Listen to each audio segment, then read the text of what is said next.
यही हाथी 100 वर्ष तक अपनी शक्ति का प्रदर्शन करता रहा, पर काल के आगे कौन भी चले।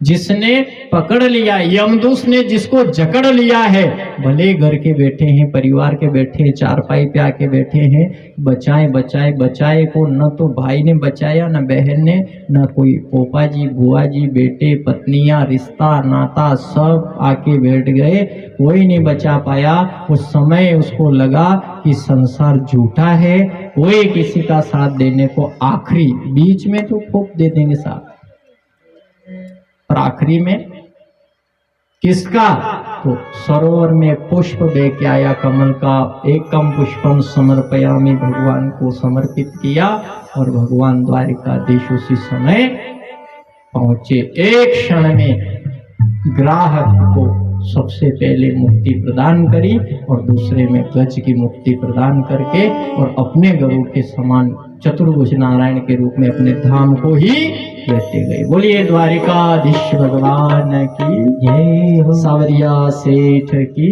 जय हो। अब आगे कथा मंथन, समुद्र मंथन की है। तो ये सबसे बड़ी बात, ये कथा एक ऐसी कथा है जिसमें भगवान को 3 बार आना पड़ा, 3 अवतार लेने पड़े। कितने अवतार? समुद्र मंथन की कथा सुखदेव जी महाराज कह रहे परीक्षित, ये प्रसंग ऐसा प्रसंग है जिसको उसी क्षण में थोड़ी थोड़ी देर में भगवान को 3 बार आना पड़ा है। कैसे समुद्र का मंथन की भगवान ने आज्ञा दी, समुद्र मंथन करो। कैसे होगा? दैत्यों और देवताओं के बीच में ये मंथन रहा। किसका? मंद्राचल नाम का पर्वत, वसु की नाग की नेति बनाई, सिर समुद्र में ले गए पटका, और एक एक तरफ दोनों रेखे, और वो मंथन का प्रारंभ हुआ। तो देवताओं से भगवान ने की कि आप आगे रहना, पीछे अशुभ रहता है, आप आगे की तरफ रहो। दैत्यों ने सुना तो उन्होंने कहा कि हम क्या खानदान से नीचे थोड़ी, हमको आगे नहीं रखा है, हमको पीछे भेज रहे हो, हम रहेंगे आगे। तो उनको उल्टा लगा, तो ये आगे रहे। भगवान ने की कि कोई बात नहीं, देवताओं जाओ पूछ पकड़ लो। अच्छा, जो भूमि का जो पूजन होता है ना, इस सर्प व्रति की पूरी भूमिका रहती। तो मुहूर्त जो होता है, आप ध्यान देना कि मुहूर्त जो होता है वो कहाँ होता है। तो पंचांग में आप जहाँ मुहूर्त निकलवाते हो ना, तो फिर उसमें गणित लगाया जाता है। यहाँ उसका मुंह रहेगा, यहाँ उसका 20 सेंटर आएगा, यहाँ पूंछ आएगी, किस जगह इसका मुहूर्त होगा। ये घर में, घर बनने के बाद में इस घर में रोज कलश तो नहीं चलेगा, या शांति रहेगी कि नहीं रहेगी, यहाँ पे वास्तव में जो भी कार्य है अपने सारे काम अच्छे रहेंगे कि नहीं रहेंगे। नीम बहुत मजबूत, नीम खास है जीवन में।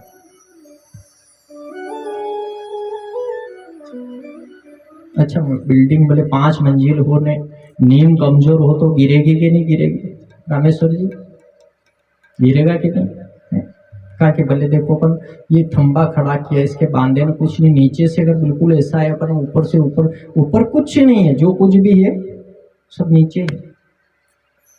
ये सब निकला, हीरा मोती जवाहरात कल्पवृक्ष, ये सब आगे कथा आ रही है, सब कहाँ से निकला? सब नीचे से ही निकला है, अंदर से ही आया, बाहर ऊपर कुछ नहीं, सब कुछ ही अंदर ही है। इस शरीर के अंदर है, बाहर संसार में ही गंगोत्री ने गंगा ने, बद्रीनिसा में, रामेश्वर ने, दुनिया की ने, कहीं भी आप यात्रा कर लो, कुछ होना जाना नहीं।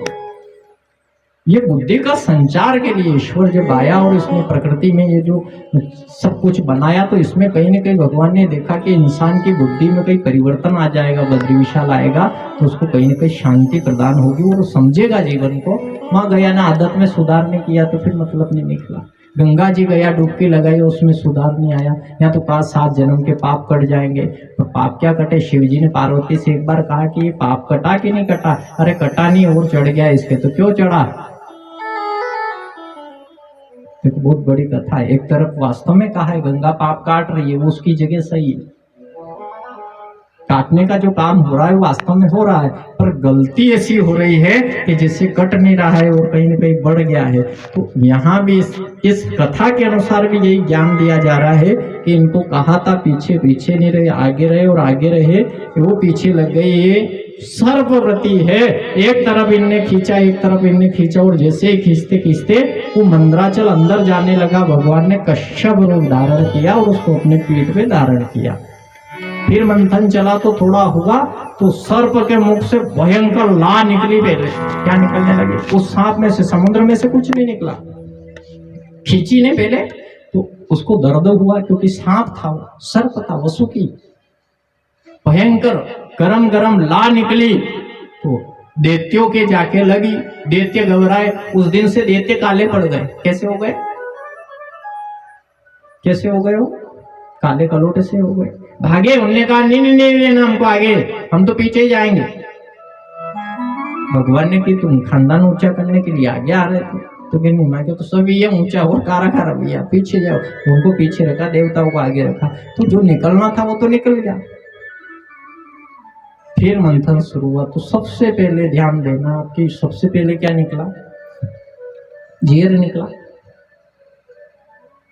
शरीर के मन के मंथन में देवता भी अपन है, राक्षस भी अपन है। एक दिन एक क्षण में अपन राम बनते, एक बार एक क्षण में रावण बनना हो जाता है। कभी बुद्धि अपनी क्रोध करने लगती है, कभी शांति को प्राप्त होती है, कभी होता है कि हम माता पिता की सेवा करें, कभी कभी बोलने की इच्छा नहीं करती है। तो ये दो ही क्या चल रहा है आखिर? ये मंथन इस मन का चला, और इसमें सबसे पहले अगर दो ही का मंथन हम कर लेंगे तो जेर जेर जो भी है शरीर के अंदर वो सबसे पहले बाहर आ जाएगा। और आ गया, जेर निकला, महादेव को पिलाया, आप सब जानते ही हो। और महादेव जी ने जाके पहले रा बोला, मुंह खुला, जेर अंदर चला गया। मां बोला, मुंह बंद हो गया। आप राम बोलो, रा बोलोगे तो मुंह खुलेगा, मां बोलोगे तो मुंह बंद करना पड़ेगा। मुंह खुला रख के आप मां बोल ही नहीं सकते। बोल सकते क्या? राम शब्द की कथा, राम शब्द की, राम की नहीं, राम शब्द की कथा बहुत बड़ी है। इसीलिए तो कहा है राम से बड़ा राम का नाम भगतो। तो जहां इस चराचर जगत में जो शब्द का प्रतिपादन देवातिदेव महादेव की प्रत्येक रोम रोम में बसा था, और जैसे खुला रहा और गया जहर, माँ कहते बंद हुआ, और उसने सोचा कि अब ये अंतकरण में अंदर न चला जाए। कंठ में धारण किया, नीलकंठ बने, और वहां से फिर उसके बाद सब दूसरे नंबर पे कामधेनु गाय स्वर्ग चली गई। उच्चेश्वरा नाम का घोड़ा निकला, बलि ने ले लिया। ऐरावत नाम का हाथी निकला, इंद्र ने ले लिया। अप्सराएं निकली, स्वर्ग में चली गई। कल्पवृक्ष निकला, वो भी स्वर्ग को प्रस्थान हो गया। कौस्तुभ मणि निकली, भगवान ने धारण कर ली। आप सब जानते हो लक्ष्मी भी उसी में से निकली। निकली कि नहीं? लक्ष्मी को किसने लिया? लक्ष्मी निकली, सुंदर थी, भगवान ने की कि अभी लड़ाई भी जाएगा तो क्या करे, लाइन, सबको लाइन बनाई, वो लक्ष्मी के हाथ में माला दी के डाल देना। तो वहां सब बैठे ही थे, ध्यान से सुनो, सब बैठे थे। किसके गले में डाले, किसके गले में डाले, वहां सब लोग बैठे, दैत्य बैठे, देवता बैठे, इन सब लोग बैठे, ऋषि में ऋषि, तपस्वी, योगी जोगी, और लक्ष्मी घूमती फिरी लेके। तो देखा सबकी इच्छा है कि मेरे गले में डाले, मेरे गले में डाले, पर विष्णु भगवान ने को देखो तो बहुत दूर जाके अकेले बैठे, लक्ष्मी की तरफ देखे ही नहीं होते। लक्ष्मी ने इन सबको देखा, लक्ष्मी को जमा, वो उधर कौन बैठा है? लक्ष्मी थोड़ा उधर गई, देखा तो नारायण को देखा, नारायण को देखा तो लक्ष्मी ये सोच रही कि मुझे सब चाहते हैं कि मेरे गले में माला डाल दे, मेरी तरफ सब देख रहे हैं, मैं जैसे माला लेके निकलूं वो सब अपना गला आगे करे कि मेरे गले में डाल दे, सब मेरी इच्छा कर रहे हैं, पर ये व्यक्ति ऐसा बैठा है जो मेरी इच्छा नहीं कर रहा है, मेरा सम्मान नहीं कर रहा है। तो लक्ष्मी गई जो उसी के गले में डाल दी। तो इस कथा से आप क्या समझ रहे हैं? उसके पीछे जितना भागोगे और आगे भागेगी, तो नारायण ने ये, इसीलिए तो चरणों में क्यों, चरण क्यों दबा रही है?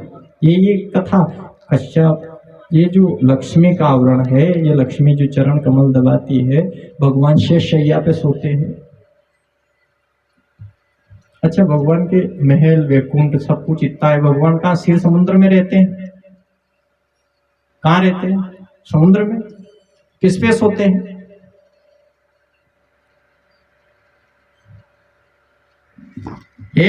उस पे सोते हैं। लक्ष्मी जी चरण कमल को दबा रहे हैं। तो इतना ऐश आराम है, ये है, फिर पानी के उसमें शोर में जाके सांप पे क्यों सोए हुए? वो सर्प की वो स्मृति पे क्यों सोए हैं? वो लक्ष्मी जी जिनके चरणों की दासी है, उनने यही कहा है कि जीवन में आप हमेशा हमेशा के लिए उस नारायण के चरण शरण में चले जाना, क्योंकि उनकी चरण शरण में की दासी ही वो है। उनका नाम, उनकी स्मृति, उन्हीं का स्मरण करोगे तो इस ब्रह्मांड के अंदर वो ज्ञान की ज्योत जगेगी। आप अन्यत्र किसी नीच वृत्ति का ध्यान करोगे और उसको पाने की कोशिश करोगे तो कोसों दूर चली जाएगी। ऐसे करके अगली बार में तो वारुणी निकली मदिरा, तो मदिरा पीने के लिए देख के दौड़े। कौन? राक्षस। अच्छा, ये कथा तो कह रही है कि जिनने मदिरा को पान किया तो कहीं ना कहीं राक्षस की वृत्ति थी, उनको ही अच्छी लगी कि मैं मदिरा पीऊं, वही दौड़े, उनने पी भी सही। धनवंती भगवान भी अमृत कलश लेके प्रकट हो गए हुए थे, अंदर से निकले तो ये छीना झपटी करके भाग भी गए। देवताओं ने रोका भी सही, माने भी नहीं। भगवान ने फिर मोहिनी अवतार लेना पड़ा और आए सामने, और आके फिर लाइन बनाई, बिठाया सबको, इधर पिलाने लगे तो पिलाने लगे, तो लाइन में फिर आके राहु केतु दोनों आके बैठ गए, क्योंकि इनको चढ़ी थी। चढ़ी क्या, इनने मन के अंदर सोच रखा था कि समुद्र मंथन चल रहा है, कुछ गड़बड़ हो जाएगी, अपन नहीं पिए। ये सबने पी, इन दोनों ने नहीं। आके वो सूर्य चंद्रमा दो ही बैठे हैं, ते राहु नाम का राक्षस ये आके बैठा बीच में, और इधर से अमृत सबको पिलाया जा रहा था। एक टकटकी लग गई देखने के लिए, और सब देखते रहे। तो जो आंख का दृश्य है राक्षस वृत्ति का, तो निगाह हटी नहीं। महाभारत के युद्ध की आपसे कथा कही है कि खाली नजर की कथा हुई है, नजर खराब थी न महाभारत का युद्ध हो गया। तो इसने कहा कि राक्षसों, एक नजर बंद गई, अमृत चला गया इनका। नजर केवल उस रूप पे रह गई, वो सब चला गया। इसीलिए तो शब्द का हो, जो मन नारी की ओर निहारत वो मन होइए नारी की रूपा, जो मन सुंदर ब्रह्म निहारत वो मन होइए ब्रह्म की रूपा। ब्रह्म का ध्यान करने वाला, भजन का ध्यान करने वाला, माँ का ध्यान करने वाला, पिता का ध्यान करने वाला, जो जिसका ध्यान करता है उसकी आसक्ति उसी में रहती है। आप ज्यादा किसी भी चीज का स्मरण करो, आप खेत का करोगे, निश्चित है आप उठे ना, ज्यादा आपकी इच्छा होगी खेत पे जाने की।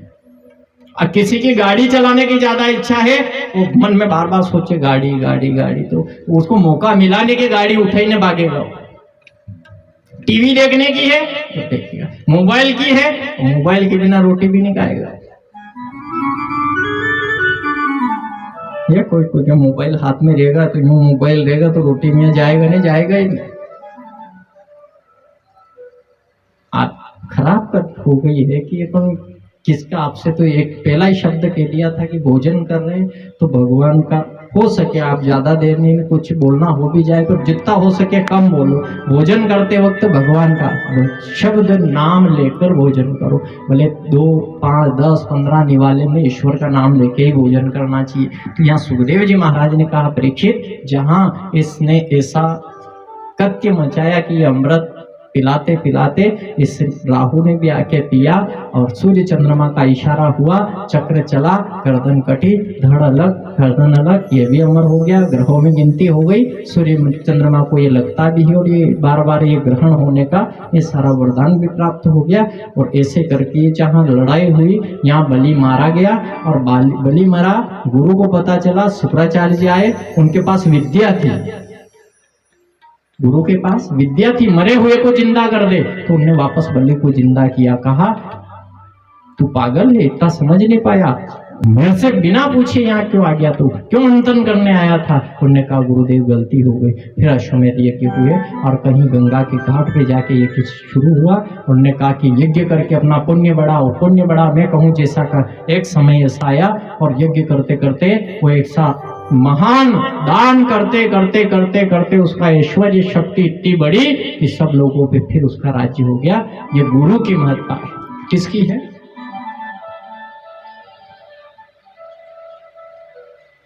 सतगुरु मेरो संदेश हरि से जाय सुना दे। सतगुरु मेरो संदेश हरि से जाय सुना देना। सतगुरु मेरो संदेश हरि से जाय सुना देना। सतगुरु मेरो संदेश हरि से जाय सुना देना। मन सुनो लागे योगेश, सुनो लागे योगेश। मन सुनो लागे योगेश, मुझे तेरे देश बुला लेना। मन सुनो लागे योगेश, मुझे तेरे देश बुला लेना। मन झूठो लागे योगेश, मन झूठो लागे योगेश, मुझे तेरे देश बुला लेना। सतगुरु संदेश हरि से जाय सुना देना।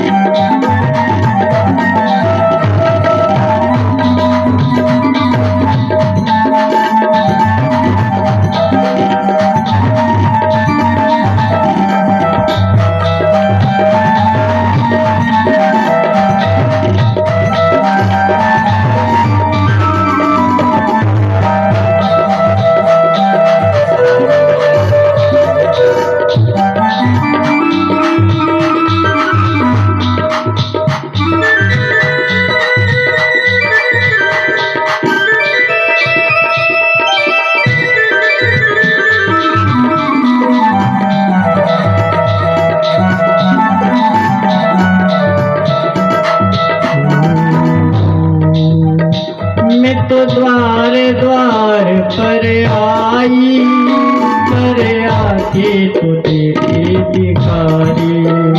मैं तो द्वार द्वार पे आई,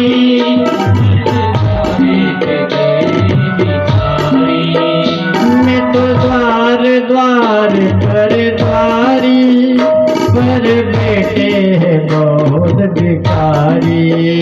मैं तो द्वार द्वार पर आई, पर बैठे हैं बहुत भिखारी।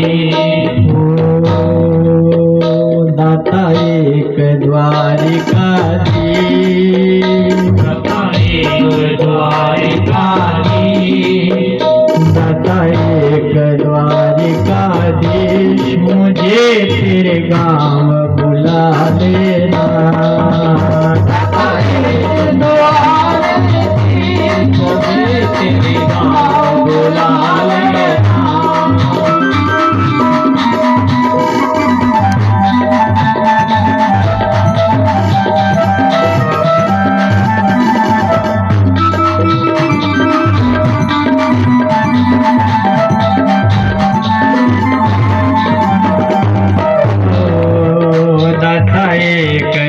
द्वारिकाधीश मुझे तेरे द्वार बुला लेना। द्वारिकाधीश मुझे तेरे द्वार बुला लेना। बड़े सुनो लागे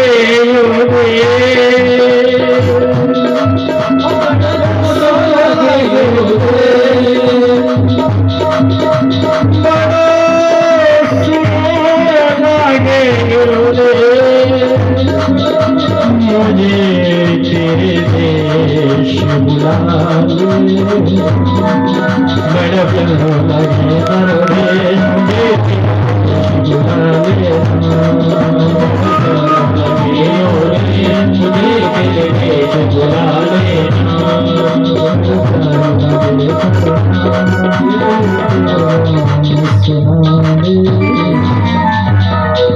सतगुरु भगवान की जय।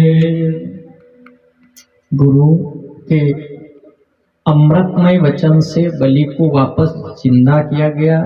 सजीवन जो मंत्र था उस मंत्र की विद्या से जीवित हुआ, यज्ञ हुआ, वापस से चढ़ाई हुई इंद्रासन फिर बलि के हाथ आ गया, सब लोगों में विजय हो गई, बलि धर्मात्मा भी बन गया। अच्छा एक बात समझना, आप सब कथाओं में रावण को भी मारा, हिरण्यकश्यप की भी कथा है, इसको भी मारा, जो जो आए सबको मारा, पर ये वाली कथा चल रही है, इस बलि को मारा नहीं भगवान। मारा क्या इसने?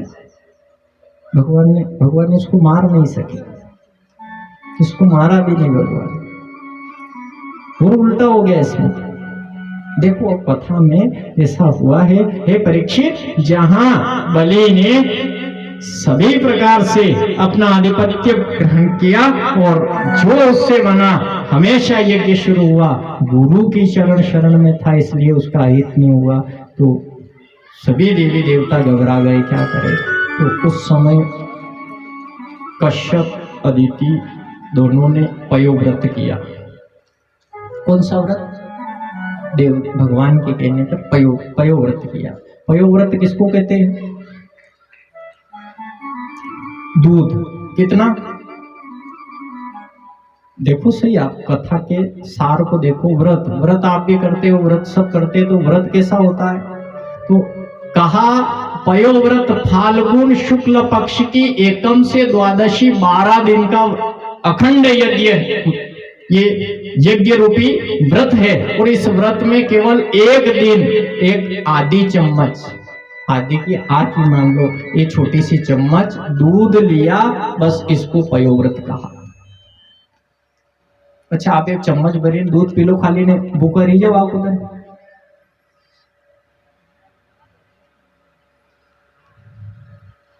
जा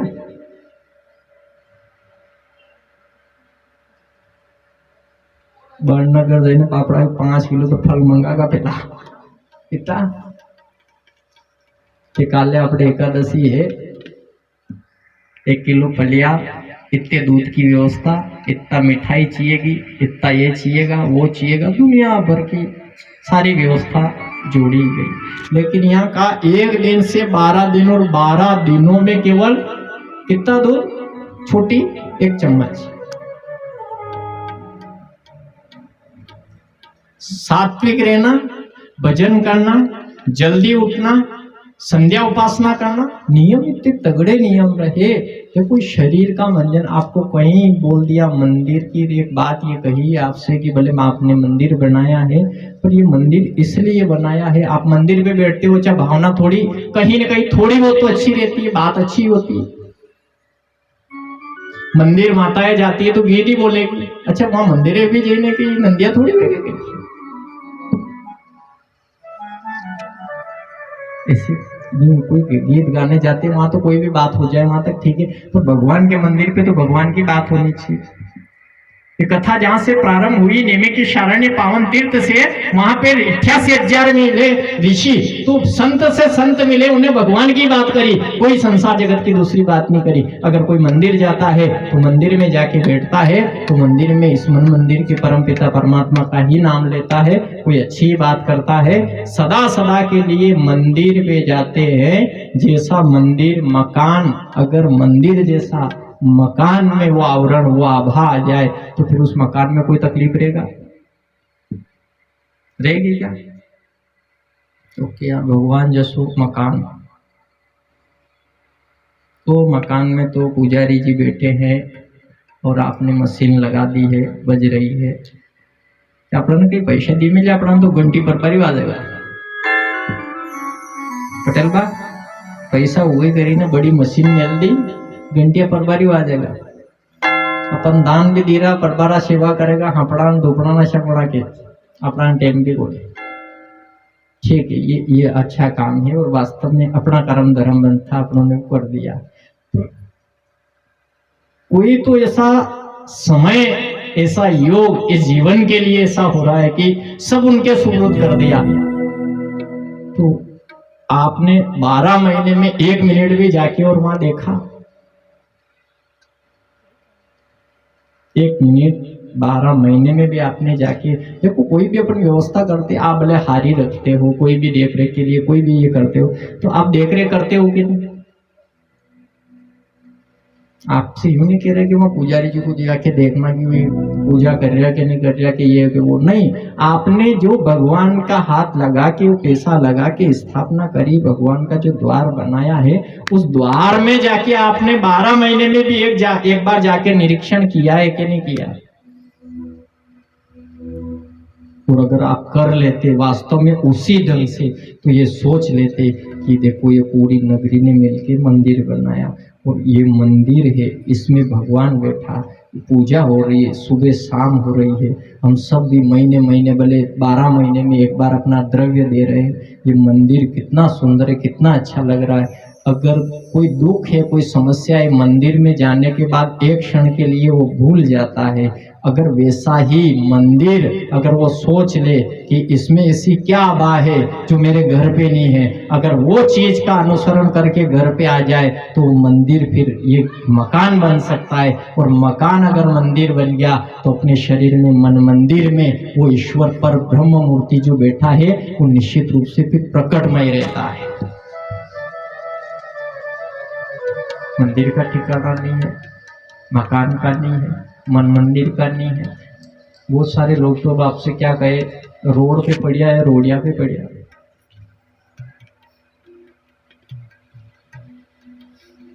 रोड़ी पे पड़ा है। अब पूरे अब कौन से मंदिर की ने, कौन से घर की ने, पत्नी की, बच्चों की ने, कोई की बात करे। लेकिन यहाँ आपसे कह रहे हैं कि ये जो कथा का वर्ण है, व्रत, तो व्रत कैसा होना चाहिए? अपना व्रत करके निवृत्त हो जाओ। सदा जीवन में ऐसा व्रत करना है, ऐसा संकल्प कर लेना कि हे भगवान, हे परमपिता, हे द्वारिकाधीश, मैं आज से इस व्रत को करूंगा। कौन सा? मैं लाख सास ससुर जी कुछ भी कह देंगे, तो जब तक सांस है तब तक उनकी सेवा करूं तो करूं, या रोज उनके चरणों में प्रणाम करूं तो करूं। भले वो कुछ भी सोचे, कुछ भी कहे, लेकिन एक नियम बन जाए, इसको व्रत कहते हैं। खाली भूखा रहना व्रत थोड़ी है।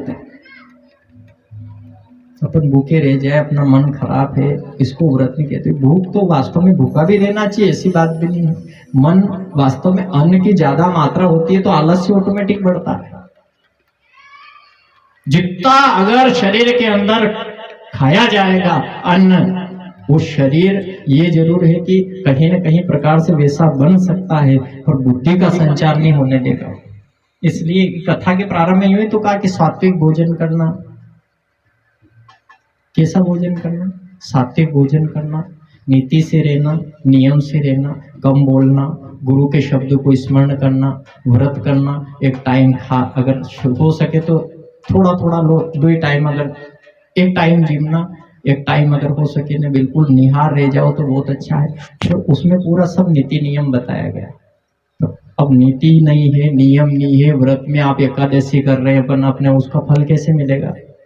एकादशी का नियम अपने को पता नहीं है, पूर्णिमा कर रहे हैं उसका पता नहीं है, माता जी का अपन व्रत कर रहे हैं, कौन सी मैया है, कैसा व्रत होना चाहिए, अपने को ये बिल्कुल पता नहीं है, तो दुख तो कटेगा ही नहीं। जब गोली है, दवाई है, उसका अपने को परहेज भी पता नहीं है, और जबरदस्ती कोई सा भी लिया, डॉक्टर साहब तो एक ली लो, लगा लो, तो रिएक्शन मारेगा कि नहीं मारेगा? आपको नहीं होगा, खुजाल चलने लगेगी, सूझ जाएंगे ना, कई प्रकार की समस्या खड़ी हो जाएगी। वहां बड़नगर तक नहीं झेलेंगे, इंदौर जाना पड़ेगा, तो वहां से भी रेफर कर दिया तो राम नाम सत्य भी। हर किसी चीज को नहीं छूना, जो अपने को ज्ञान है वो चीज की बात करना। और ये बात आपसे कह रहे कि व्रत की कथा आ रही है, तो व्रत खाली इतना सा आपसे, ये शास्त्र का ज्ञान कहता है कि जीवन में भाई, छोटा भाई बड़े के प्रति अपनी एक भावना प्रकट कर ले, और बड़ा है वो पूरी तरह से अपने हृदय में ये रखे कि छोटा छोटा रहता है, छोटे से कोई गलती भी हो जाती है, क्षमा रखने की इतनी सहनशीलता भी होनी चाहिए। सासू के चरणों में प्रणाम तो प्रणाम का एक छोटा सा ऐसा नियम बन गया तो आप भले पाठ पूजा भी मत करना। पाठ पूजा तो रोज इसलिए कि अपना मन सही हो जाए, इसके लिए अपन बैठते हैं 2 घड़ी 5 आधा घंटा 2 घंटा 4 घंटा, जिसकी जो एक नियम होता है। हमारे भी आए पटेल साहब के, आप बैठे यहाँ कथा हो रही है, अब फिर वहाँ बैठेंगे तो हमारा जो कर्तव्य बन रहा है घंटे 2 घंटे 4 घंटे, तो इनके लिए जो भी अपनों से भगवान से प्रार्थना बनेगी ऐसा काम अपनी पाठ पूजा करेंगे। यहाँ भी थोड़ी सी ये बात कर ली, फिर उसके बाद में जो भी होगा अपनी पूजा के लिए बैठेंगे। आप भी 5 मिनट 10 मिनट सुबह उठते हो, स्नान करते हो, तो थोड़ी देर आप भी अपने नित्य कर्म जो है उसको करें। बलि था नित्य कर्म किया, लेकिन इधर जो दोनों पति पत्नी मिलके पयोव्रत को किया और संकल्प छोड़ा, संध्या उपासना करी, सुबह जल्दी उठते, दोनों स्मरण करते, भगवान का ध्यान करते, सूर्य नारायण को जल चढ़ाते, सदा सदा के लिए अपने 12 दिन का समय इतना अच्छा पास किया कि भगवान हरिहर को आना पड़ा। और भगवान वामन अवतार जो भगवान का कहा गया इस कथा में, वही अवतार हुआ। और ये अवतार होने के बाद में भगवान छोटे सी अवस्था में एक छाता लेके बड़े सुंदर स्वभाव से बलि के यहाँ पे याचक बन के आए, मांगने के लिए आए। तो बलि सबको दान कर रहा था, तो दान के रूप में आके दरवाजे के सामने खड़े रहे। बलि को पता लगा, बलि स्वयं पति पत्नी दोनों आए, सम्मान किया, बिठाया।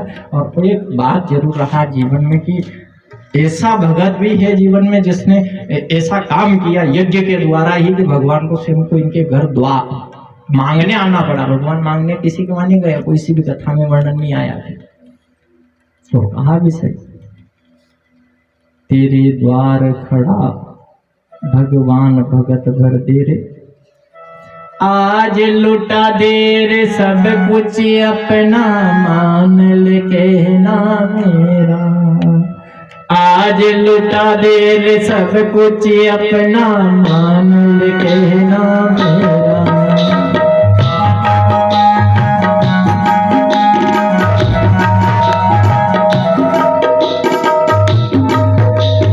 आज लुटा दे रे सब कुछ अपना, मान ले कहना मेरा। आज लुटा दे सब कुछ अपना, मान ले कहना।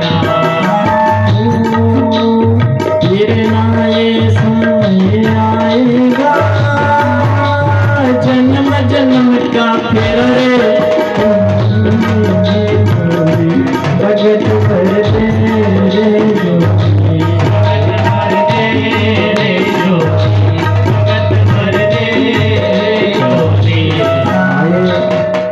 मान से कहा, बैठे, संकल्प होने लगा, 3 पग बोले।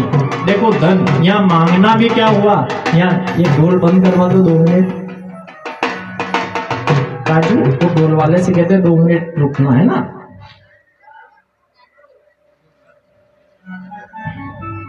कन्हैया ने घनी जल्दी नहीं आवा की कोई बात है।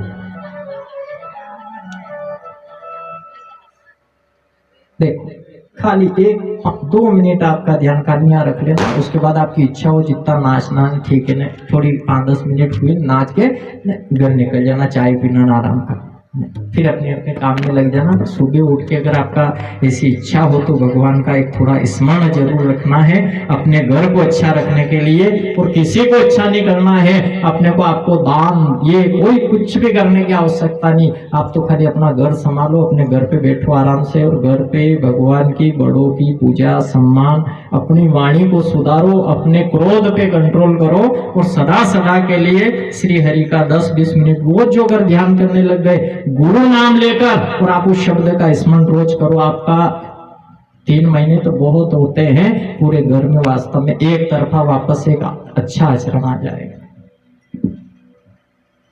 अब नाम भी नहीं है, आपने नाम लिए भी नहीं है, आप नाम लेते भी नहीं हो, थोड़ी देर कभी मंदिर का ये कोई सही स्पर्श नहीं हो रहा है, सही चीज का स्पर्श। अगर गलत चीज का स्पर्श करते हैं तो वो भी कहीं ना कहीं गड़बड़ करती है, अच्छी चीज का भी असर होता है। तो हर एक संसार जगत में चीज दी है।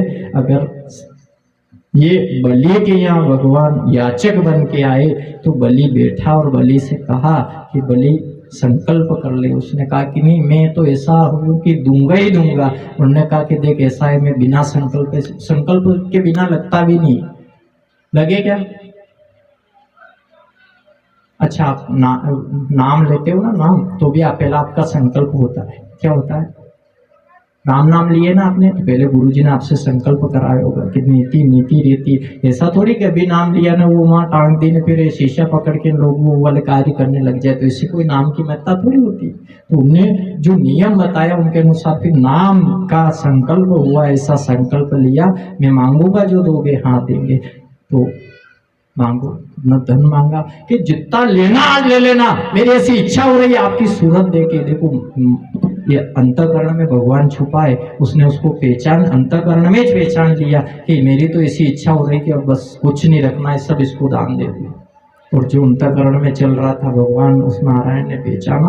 और आज भगवान ने कहा धन नहीं चाहिए, दौलत नहीं चाहिए, राज नहीं चाहिए, खाली 3 पग भूमि दूंगा। भूमि दान की बात हुई, ये कथा ऐसी, इसमें धन दान की बात ही नहीं आई। भूमि दान 3 पग, क्या करेगा? छोटे छोटे पैर। उठने का कि बस अपने लिए इतनी सी जरूरत है, मराना तो चाहिए तो इतनी सी, क्या होगा जलेंगे तो बस इतनी सी न राख हो जाएगी, सब निपट जाएगा, 5 तत्वों में वापस चली जाएगी। जल की जल में बहा के आ जाएंगे लोग, हवा में उड़ जाएगा, वायु अपना ग्रहण कर लेगी, पृथ्वी ले लेगी, 5 तत्वों का 5 तत्वों मिल जाएगी। तो करना क्या है? तो उन्होंने कहा कि नहीं, आप फिर भी ने कहा नहीं, संकल्प 3 पैर का ही तो हो भी गया। और आप सब जानते हो, एक पैर में चराचर जगत की पृथ्वी के भाग को नापा, और दूसरे पैर में सतलोक, ये गंगा की भी बात जहाँ से शुरू हुई थी कथा कि गंगा प्रकट की। तो ये गंगा कहाँ से प्रकट हुई? जहाँ से भगवान ने अपने कमंडल में उस नारायण के चरण शरण के उस अंगूठे को धोया था, और वहीं से उसका प्राकट्य हुआ। क्योंकि ब्रह्मांड के सतलोक को फोड़ के बाहर निकला, और वहीं से वो गंगा का प्राकट्य हुआ। ये तो बाद में एक सारी कथाएं आई, भागीरथ की, इन सब जो कथा आ रही है। तो जहाँ जैसे ही प्राकट्य हुआ, अब तीसरे पैर की बात आई। अब तीसरा कदम का रखे सब रोए। पर पत्नी ऐसी थी उसकी, विंध्या रानी। पत्नी कैसी थी? पत्नी ने कहा पतिदेव निराश मत हो, मैं उपाय बताऊं। क्या उपाय है? मैं तो सब हार गए, तो जितने बाहुबल ये सब जीता था सब चला गया, कुछ तो नहीं बचा। मेरा संकल्प, मैं नरक में जाऊंगा। 3 पैर की मैंने संकल्प किया, नरक गामी बन गया मैं। उसने कहा चिंता मत करो, उससे त्रिलोकीनाथ से अनुरोध करो कि जिसने अपने बाहुबल से इतनी पूरी त्रिलोकी जीती, क्या उसका शरीर, ये नश्वर शरीर से इस लायक भी नहीं है? तीसरा पैर उनके माथे रख दो, तो आपके माथे रखवा लो। तो यहाँ तो केवट ने भगवान का, देखो आप माथो पकड़ लो भगवान, तो वो जान रहा है कि ऐसा मौका मिलेगा कि भगवान को 2 हाथ माथे पड़े। पर ये बंदा ऐसा हुआ इसने कि पेश रख दो। हाथ तो दुनिया ने खूब आशीर्वाद लिया है, पर भगवान है द्वारिकाधीश, है नारायण, है त्रिलोक लोचन, आप एक काम करो, पैर तीसरा यहाँ रखो। रखा, सुतल लोक का राजा बनाया। भगवान द्वारपाल बन गए, और लक्ष्मी परेशान हो गई, दुखी हो गई, और जाके भगवान को 12 महीने से रहना पड़ा। पर भगवान से अनुरोध किया, नारद जी ने ज्ञान दिया, और फिर कहीं भगवान को, फिर भी भगवान को 4 महीने के लिए वहाँ रहना पड़ा। अब आगे रघुकुल में इसकी कथा आती है। फिर ये यहाँ पे सूर्यवंश आता है। नाबाग, अम्बरीश, हरिश्चंद्र, रोहित, अंशुमान, दिलीप, भागीरथ, रघु, अज, दशरथ। और दशरथ के जन्मे 4 भैया, अवध में बाजे बदैया, जन्मे है 4 भैया, अवध में बाजे बदैया।